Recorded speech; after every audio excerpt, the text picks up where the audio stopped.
This is it, ladies and gentlemen. Hazard Zone is what I've been waiting to see. This should be the intense mode, not a battle royale, right? They've said that many times, but what is this going to be in Battlefield? Well, here's the trailer. Satellites incoming. Retrieve the data drives.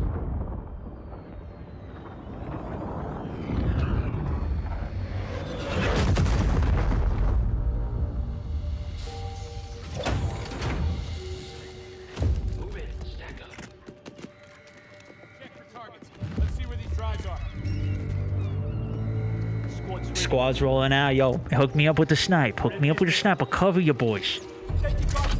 You copy? Give me the sniper! What's your six? Shit. All right, I'm not in the trailer. My bad. My bad. I always forget.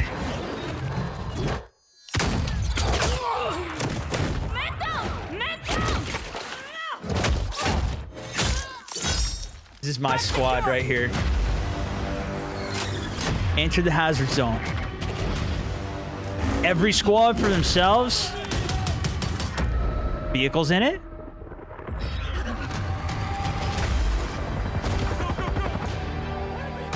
Whoa.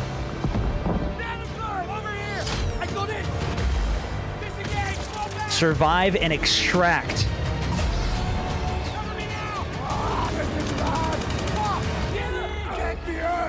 Bro, if it's actually that insane leaving it, that's gonna be wild.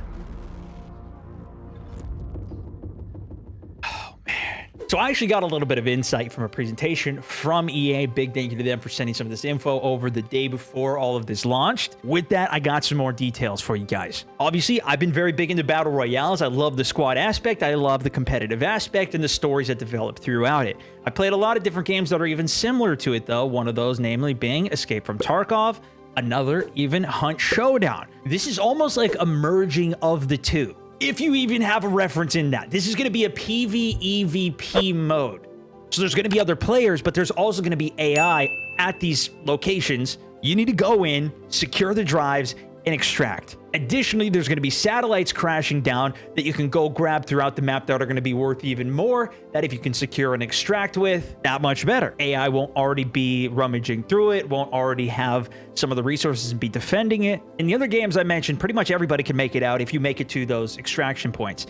This is a little different, even more similar to Ring of Elysium if you've seen me play some of that. Only one team can extract on a helicopter. If even one person makes it, the whole team makes it out. This is going to have a kind of mid-game extraction that you can go and secure, or there's going to be a one final extraction that a team can get out at. So 2 time-limited extraction windows that you can make it out through. Making it out converts those drives into dark market credits, which is what they're calling the kind of currency within this mode. Those credits can then be used for the next time that you're going in to come in with better equipment. We also got a list of other upgrades you can spend using the dark market credits though. 2 of them are for free. Starting armor, where you could start with an extra 20 armor. Another being 50% additional credits for kills on occupying forces, that being the AI. You can also spend credits though on reinforcement uplink that can bring back killed teammates, although it can only be used once, so you can't just stack unlimited of them. Data drives carrying capacity increased by 2, spotting enemies for 50% longer, an additional magazine for your primary weapon, 2 additional magazines for your primary weapon, increased throwables by 1 or 2, switching weapons 15% faster, loadout insurance, so if you die, it reimburses you 50% of your loadout and tactical upgrade cost, healing 20 or even 50% faster, revealing data capsule drop locations 30 seconds before they even land, and 100% additional credits rewarded for extracting data drives. But each time you're going in, you're spending these dark market credits on your loadout, on your gear, on your weapons, and what you want to bring in with you. Specialists are included in this mode too. Everybody can play one specific specialist, so you're not going to have 4 people all running healers, and there's going to be some type of strategy that you got to work together with your team in order to best position yourself against the other teams that are going in. From what they explained as well, it doesn't matter how many kills you get, it's all about extracting, staying alive, and those drives. You kill another team that has those drives, that much better because you can make it out with it. Maybe a little less competition on your way out, but I'm sure we'll also see massive slayers going in and killing entire lobbies and then cleaning out all of the drives. They also mentioned a hazard zone specific upgrade that you can utilize during the strategic phase of the game, kind of when you're planning, getting ready to where you even want to go in on the map as well. You deploy in on the map, go after the intel, new intel comes down, try and secure it, kill others, kill AI on the way, and then make it to one of the 2 extractions, either the early one before it leaves with somebody else, or windows closed, or the final one where everybody's going to be all grouped up trying for the last ditch effort to get the hell out of there. They do mention one of the unique gadgets for this mode is going to be an intel scanner. That's what you can use to actually figure out where the data intel is.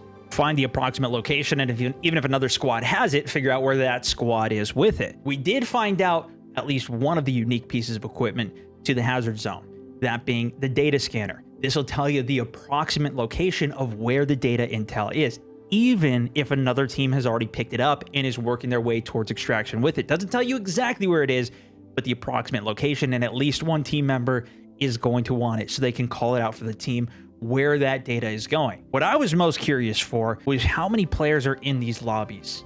And on Xbox One and PlayStation 4, because this is also on last gen as well, that's going to be limited to 24 players. And on the PC, Xbox One X/S, as well as the PlayStation 5, we're looking at a 32 player count, which is 8 teams. Now, if you compare it to some of the other PvPvE type games that I was talking about earlier, that is a higher player count than what we've seen. On the other hand, compared to a Battle Royale, it's also a far lower player count. We don't necessarily know the map size, have the full information, or even the scope of how many AI soldiers and enemies are going to be in the game. This is something I was talking about and anticipating because they put so much work into the AI for the multiplayer. I assumed it would be part of this mode as well. It's also going to be available on all of the maps that are coming out. And if you die, you'll be downed first. You can still crawl. You can get res. So there's going to have the knockout mechanic. But if you get fully taken out, you can still be rezzed and brought back. One of the cool things with this is if you make some of those dark market credits from playing the game before, you can come in with some reses already ready for your team.